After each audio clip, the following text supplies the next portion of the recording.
एक पल चैन न आवे हमके, मन नहीं कतहु लागे।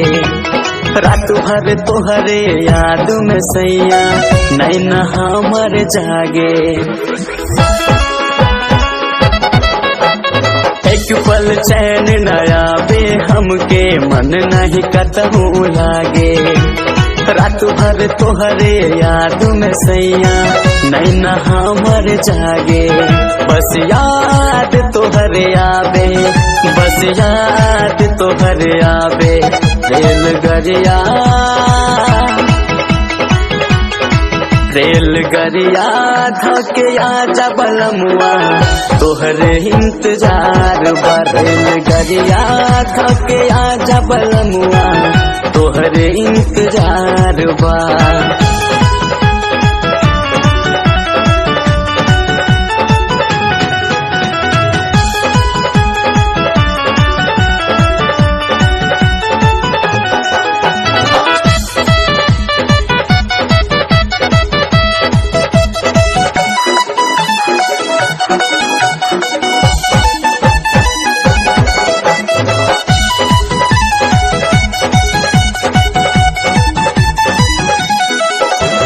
पल पल तोहर याद आवे, दिल रहेला बेचैन हो।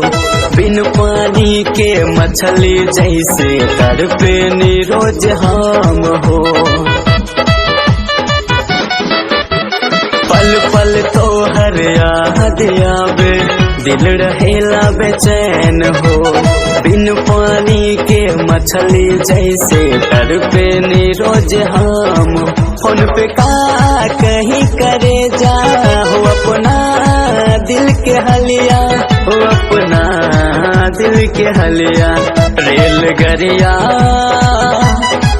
रेलगरिया धके आजा बलमुआ, तोहरे इंतजार बा। रेलगरिया धके आजा बलमुआ, तोहरे इंतजार बा।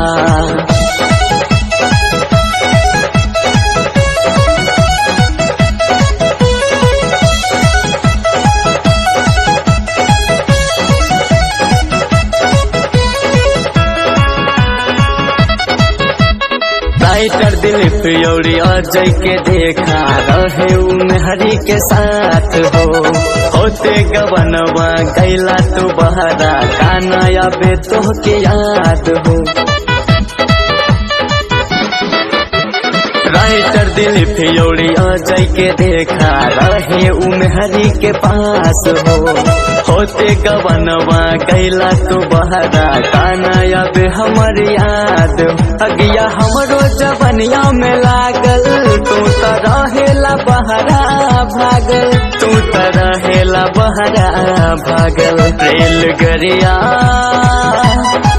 रेलगरिया धके आजा बलमुआ, तोहरे इंतजार बा। रेलगरिया धके आजा बलमुआ, तोहरे इंतजार बा।